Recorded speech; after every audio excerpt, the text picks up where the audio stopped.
Welcome to the Real Estate Show. From buying to selling and everything in between. Rochester's home for everything real estate. And now, your hosts from the Anthony Butera team of Keller Williams Realty, Greater Rochester. It's Anthony Butera and Jason Mancuso. Hey everybody, welcome to the Real Estate Show, episode 99. We have Anthony and Jason here. Welcome, guys. How you doing? Woo. Doing good. Doing better than Jason. The Bills won. Cowboys lost. I'm a Bills fan. Yeah. I'm over it. Wait, did the Patriots won, right? Patriots won. Tom Brady got his ass handed to him. Oh, I saw that. Yeah. Yep. Bad move, Tom Brady. Yeah, we will. We'll see. We will now see how much of that his career was the Belichick effect. I don't want to talk about the Bills. I don't want to jinx it. Yeah, I'm just good though. Yeah, they're looking good. Listen, I'm good with them just being competitive. I really don't like. I don't know. Part of me, like, I don't want them to ever win the Super Bowl. As sick as that sounds, it's like, what's the logic there? It's just the pursuit. Like, once they win it, it's like, because then once you win it, it's like it's an expectation, and it's just even more letdown. I just like being competitive. Because you figure if they win it, if they win it, then you got the rest of your lifetime where you don't have anything to pursue. It's good enough. They won it, right? That is the talk of someone that's been beaten down for decades. It's like I don't even want to win anymore. I don't even care. It'd be bad if we won. It's against our culture to win the Super Bowl. Yeah. Fair. Yeah. But then, like Dallas, it's like, it's America's team. Every year, it's an expectation that they're going to go to the Super Bowl. Although, like every year, it just like becomes so far fetched because they find a way to lose. I think they got issues. Yeah. When was the last Super Bowl year they won? Was it '96? Yeah, the Pittsburgh game. It was 95 or 96, but yeah. Yeah, it would have been 95 because Bills, Cowboys were 93 and 94. Well, no, then it was 96 because there was San Fran one in between one of those years. Oh, okay. Oh. The glory days as a kid, a little tyke. I love football. Is there? I don't know if you guys know. Is there any chance of them actually, at least in Buffalo, bringing in people at some point, or is it just going to be like this the entire season, guaranteed? There's free agency period, but I don't see them looking to make any. I mean fans. Yeah. Oh, gotcha. I doubt it. I don't know. Yeah, you don't know. It could be. I mean, something, right? I mean, to have nobody's just, I don't know. It's just creepy. Yeah, it's weird. It wasn't as bad as I thought it would be watching the game Sunday. With the fake fan noise, the timing's always off. It's so weird. Yeah, it's definitely weird. I mean, it seems like the players are getting after it, so I guess, as long as that doesn't suffer, it's palatable. But, yeah, it's tough. Football is the one sport where it's like, there's something about 75 or, college, 100,000 people in a stadium. It's unbelievable. So, yeah, they took the 12th man out of the equation. I mean, for the most part, it takes away home field advantage. I mean, there's still some advantage, but not like normal advantage where third down, the opposing team's offense can't hear anything. And I mean, with baseball, it's like a lot of these teams only had like 2,000 people in the stands anyway. So who cares? All the stadiums look like a Miami Marlins game now. Yeah, exactly. Mm-hmm. So what do we want to talk about? Getting for people getting into real estate, right? I think we're due for a show on, just penetrating into the market, what it's like getting in today, because, man, I mean, it's so drastically different than it was, just 2 years ago. And then, previous to that, it's a different market. There's new sets of challenges, and there's also new sets of opportunity.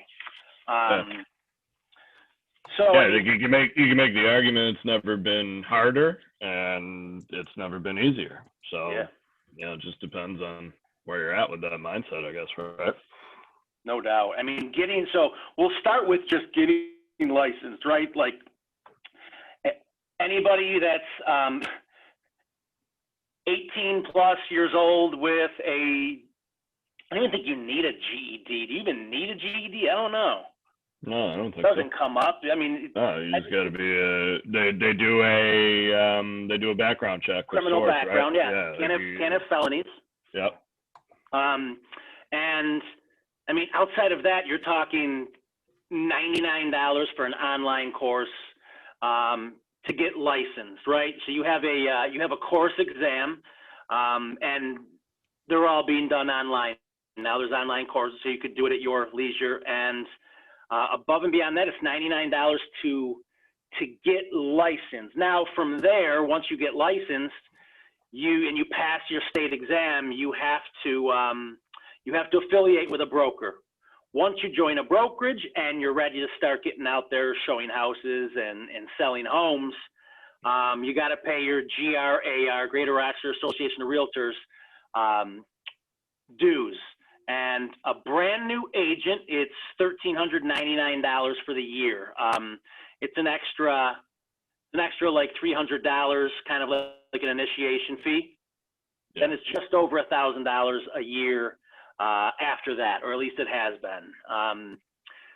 So, I mean, with that being said, what other businesses can you open? Because essentially, if you're a real estate agent, you're an independent contractor, you're self-employed, you're a business owner. To me, the opportunity is in just that. Like, what other business could you start with less than $2,000 out of pocket, right? You're licensed, you join the board, you're open for business. I think the people that look at it like that and have that mindset are the ones that succeed. The challenge is, because it's over 85% of agents that get licensed don't renew their license the second year. They don't make it. And you can look at those stats and think it's really scary, or if you're self-aware, you can look at those stats and say, all right, listen, I'm a bored housewife and I just want a job title and I'm not going to do good at this, or I'm not going to put much into this. Like, you're going to get out what you put into it, right? And if you've sucked at everything else, so you figure you're going to try this, there's probably a good chance that you're going to suck at this too. And I say that because, like, listen, pep talk. Yeah, if you're lazy, you have no structure, and you want to get into real estate because you want a flexible schedule. Like, yeah, congrats, it could be flexible, and you're going to have to flex more than the schedule is going to, because you could have an appointment at 8 a.m. You could have an appointment at 8 p.m. You want to be available. And, the agents that are most available are the ones that are going to succeed as well. But to get back to, like, all right, fine, I passed my test, I've got licensed, I am a member of the real estate board. What's next? What do I do? And that's kind of like, new agents is deer in the headlight. They don't know. They look, great, I'm licensed now. What do I do to get business? I'll let you kind of jump in on that piece, Jason. Yeah, so I mean, I think you made a lot of good points there. One, before we dive into it, like that whole, I feel like, if you talk to half of the people that get into this business on day one, they're going to tell you about, I like the flexible schedule. And that's a great point that, like, it's not so much that you have a flexible schedule if you're, doing well in the business and busy and working with a lot of people. It's that you have to be flexible to other people's schedules. So I think it's kind of like, that Mythbuster type thing to where people get into it, not really realizing what it is.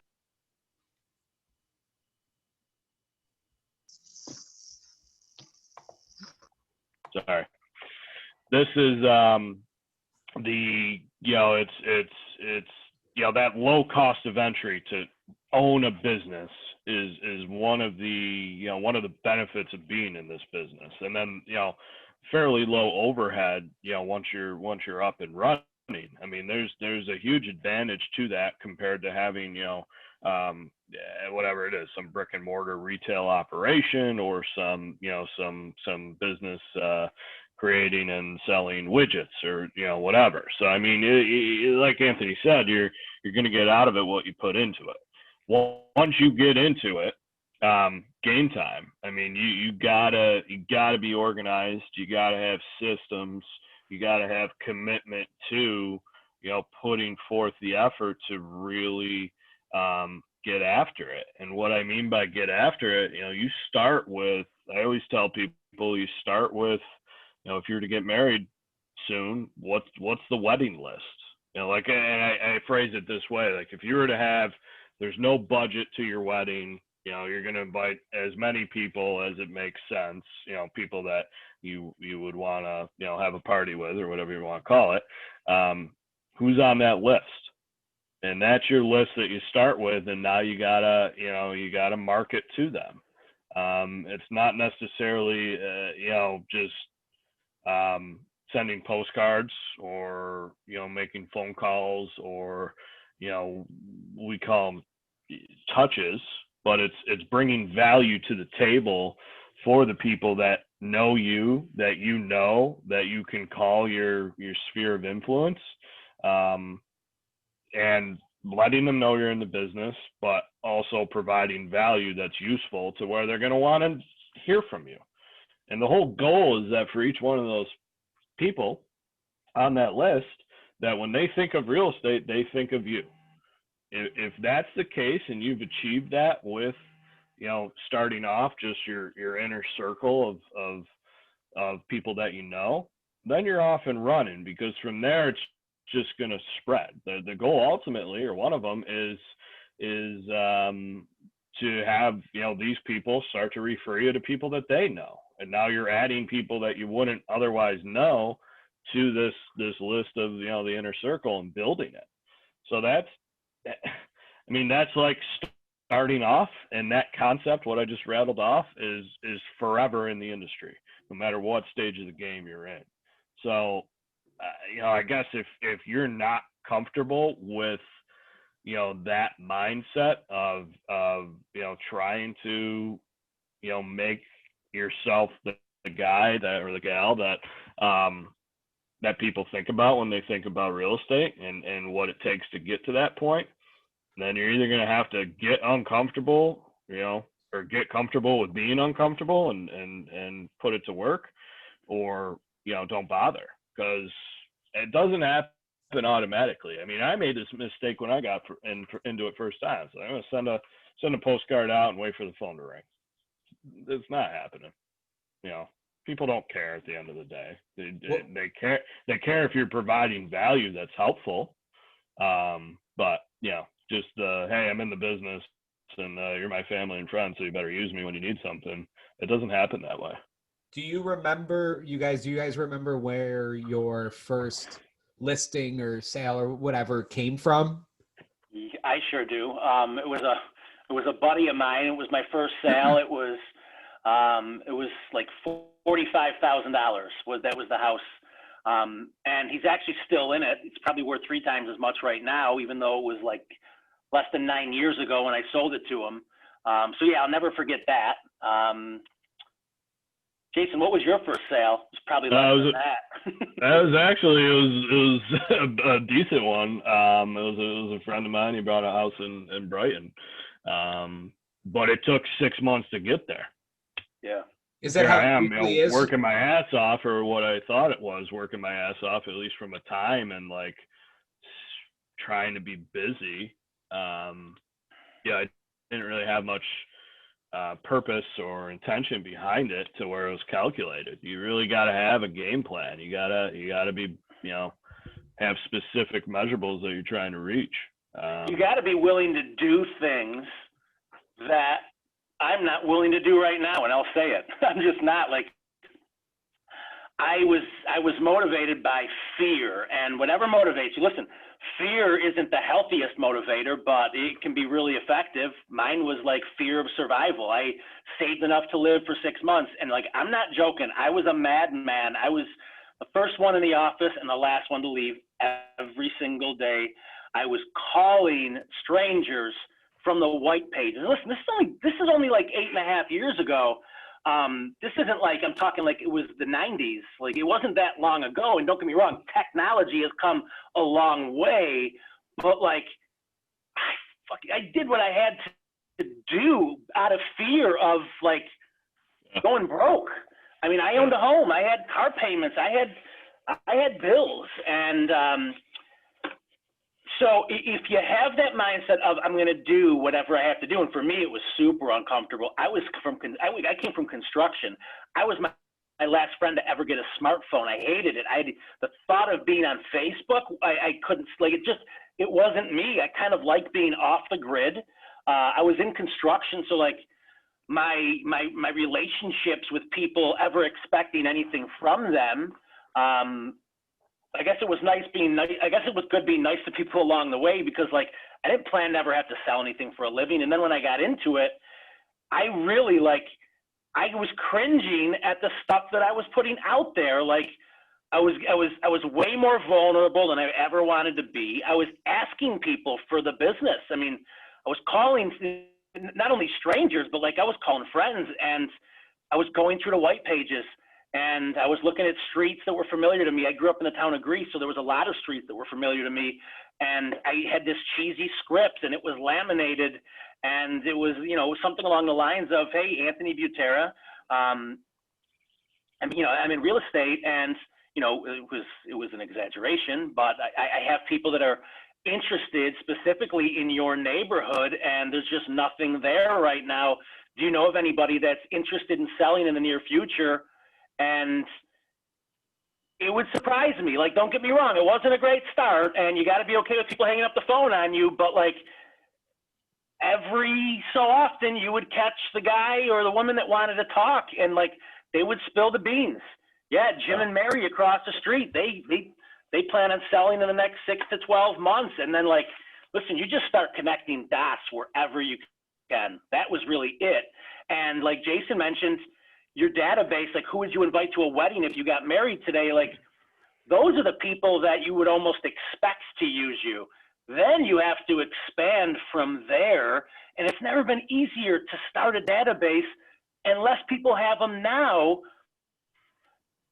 I mean, listen, if you have Facebook, you can connect that way. If you Google someone's name without paying for it, you're going to find their addresses and like associated cell phones and email addresses. Like, it's not hard to build a database. And I always think, people ask me like, okay, well, who do you put in there? And I realize that you have 5,000 Facebook friends and maybe 1,500. Like, yeah, focus on the 1,500, but like, put acquaintances in there too. And they're like, well, what do you consider an acquaintance?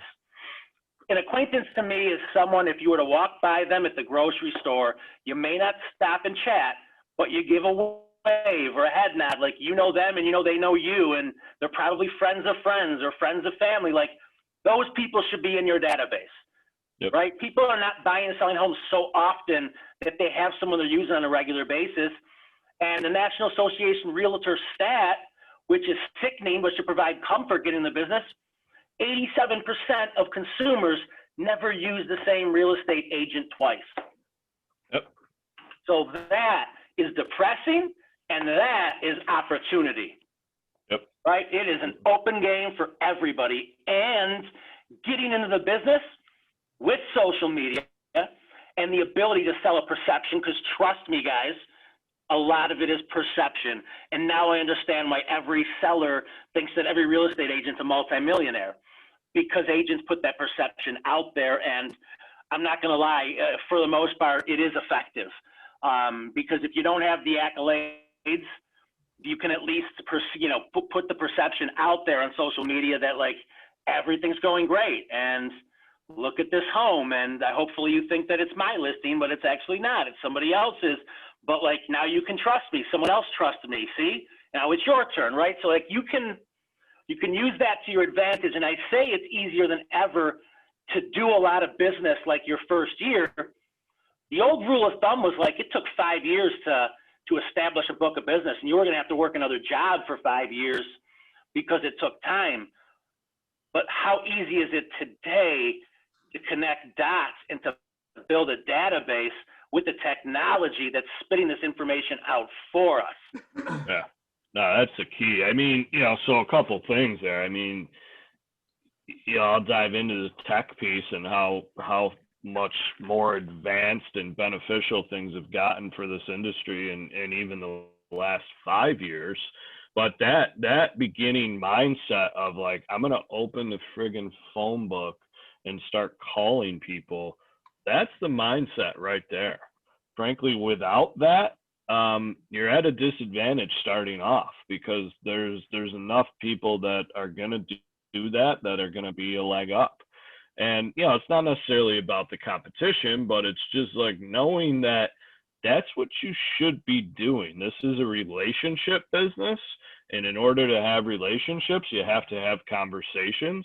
And in order to have conversations, you either got to be a social butterfly and just out and about all day long or daily. And, in the day and age that we live in now, that's less of a thing. I mean, starting off, I was big on like, trying to network and different groups and grease, chamber events or, area chambers of commerce hold various events that you're shaking hands and kissing babies types of things, or trying to, and meeting people. And it's a good source of business, but at the end of the day, the business is relationships. So you have to be willing to be uncomfortable and go out there and try to have the conversation. Like you said, you're going to get hung up on. You're not going to convert at a 90% rate. You're going to convert at maybe a 5% rate is very, very good. So it's all a numbers game. You're not, you got to deal with failure and fail forward and have that in your head every day. Now, couple that mindset with the technology, it's a technological revolution that we're in the middle of right now, just what's been happening in the last 5 years. And the fact that we're, let's break it down. We're doing this right now, this podcast, this video. I mean, we're both on our phones. All three of us are on our phones, right, Mark? It's crazy. I mean, I got into the business with a flip phone, and now we've got, mega mini computers in the palm of our hand that allow us to do anything. On top of that, you've just got everything that's happening with these big tech companies, Google, Facebook, everything out there that consumers engaged with that allow you to market yourself and your brand personally, easily, more cost effective, and more efficient than ever. I mean, I can't imagine being in this business and doing a high level of business, 10 years ago, much less 30 years ago. I mean, just the old days of like, imagine, we can all remember this, but imagine the world where you didn't have cell phones and like, you're going to your desk and checking voicemails. I mean, the anxiety that's around, just going through the day without, being connected to everything that you need to be connected to. That was the way of life back in the day, right? So it's just so much easier now to run a successful business if you have the mindset and if you have the drive in order to do, kind of, old school tactics as well. And I don't even want to say tactics. It's just, again, the key is relationship building. How effectively, how consistently can you, build relationships with as many people as possible at any given time while leveraging the resources around you, and technology is the main one these days, to create a successful business. Yeah. It's really that simple. The 75% of the legwork that was required to be in real estate, like let's just go back like mid-90s, right? Like it wasn't that long ago, but like mid-90s, 75% of the legwork now is done like through automation, like hands-free, like you don't have to do the same stuff that you had to do before. Like the data is there. So like, but the relationship piece is still, it's always going to be the same. Like, and now through automation for doing the nonsense work, that's not money-making work, like you have to be purposeful with your relationship, and you have to invest into that. The biggest ROI on anything you're going to do with real estate is going to be in your relationships. And like, yes, you have to be uncomfortable, but like, I'm also not the person that's like so stringent when agents are asking me like, oh my God, you know, someone told me that I have to go door knocking or I have to go cold calling. Like, no, you don't have to. If you can send out 100 text messages a day, then do that. If you can send out a Facebook message, do that. But like, the more dots you can connect, the more likely you are to gain more business. And like, yeah, if it's somebody in their 60s and 70s, you may want to call them. You may not want to just assume that they're going to, you know, want to receive your text or even have a phone or looking at it. But like, I get it. Our generation, like, I get upset when people call me for something that could have been handled in a 2-second text. Yeah. No, I mean, it's the beauty of the age that we live in, whether it's a text, whether it's a Facebook message, you know, whether it's going old school and postcards and newsletters and mailers and phone calls. I mean, there's just so many different ways to effectively communicate this day and age that if you're not taking advantage of it in this industry, then you're always going to be a step behind, and you're not going to have the business that you could have. Yep. Now, you can get out of this business whatever you want. You can set, you know, marginal or you know, whatever your goals are, or whatever works for you and your quality of life. You know, if they're on the lower scale of things, you can get there quickly and just kind of know what you got to be calculated to do to get to that point each year and be okay with that. Or there's, you know, there's more wealth in real estate as an industry as a whole. I don't have the data, but I would imagine it's up there with any other, you know, competing industry as a whole. And, you know, being a realtor opens the door to a lot of different opportunities that you can take advantage of. So. Yeah, I mean, we own properties that are going to be long-term income streams that we would have never gotten. It would have never come across our plate if we weren't in the business or actively looking, you know. So there's opportunities with that too. It's almost like, it's crazy to me, like 95% of the agents here locally, like, they don't own any investment properties, and like, you're in the business. Why are you not creating that for you and your family? Because here's the other piece. Not to be like a doom and gloom person, like I always say this, and it's like, comes off as I'm kidding, but I'm not. Like, I've never been invited to a realtor's retirement party. None of them retire. They just kind of become irrelevant over time. So if you're not saving or you're not buying investments along the way, you're screwed. I mean, you're going to go from open house to hospice. It's pretty depressing. Yeah. And even, you know, outside of investing, like even with your real estate business as a realtor, there's ways to retire and have a stream of income coming in. And I don't think, you know, if you're whatever, over the age of 50, 60 years old and listening to this by chance and in the business and don't have any idea what we're talking about, there's a way to do it, and it's pretty effective, and it's just kind of, you know, at that point you're leveraging, you know, hopefully what is a database that trusts you with your business or with their business, and able to do it effectively. So it's this industry that we're in is, you know, sky's the limit type of thing, and you can do whatever you want to do in it if you set your mind to it type of thing. I know that's like a corny, you know, rah-rah type of speech that you hear with anything, but it really is true in this business. There's, you know, plenty of wealth around there, and there's plenty to go around too. That's the beauty of it. And there's just there's no income ceiling. You could legitimately, you could make as much as you want to make. Yeah, I mean, the size of the pie that's out there is so massive. I mean, you know, we do the business that we do, and it's a percentage, literally 1% of the marketplace here locally in little old Rochester, New York.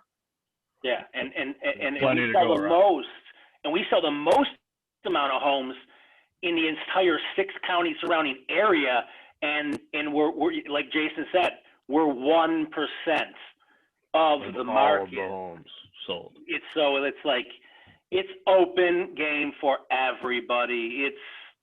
It really is, but like any other business, right? I mean, the top 5% of the agents are doing 90% of the business. Yep. Mm-hmm. It's never been easy to penetrate into that upper echelon of the industry, though. So. Mm-hmm. But those top 5, the top 5%, they were the ones that were willing to call the white pages. They're the ones that were willing to get uncomfortable, and it's kind of.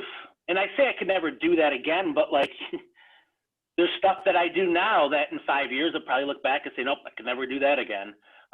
But I did it. It allowed me to get to the next step, and. Yeah, but you know what the thing is, like you're going on the extreme. I mean, you're still doing it. It's what you're trying to do is just to procure relationships that you didn't have. Sure. You're still doing that, and it's just a different method. So. Yeah, right. And now I have enough I have enough people that I have met, right? So there's I can focus the directly. Expand. Yeah, exactly. All right, well, we got to go, but you can check out anthonybuteroteam.com, subscribe to the podcast there, and we'll see you next time. See you guys. Go Bills. Thanks for listening to The Real Estate Show. Find us on Facebook, iTunes, Stitcher, and YouTube. If you're looking to sell or buy, talk to the Anthony Butera team of Keller Williams Realty, Greater Rochester. Visit anthonybuteroteam.com.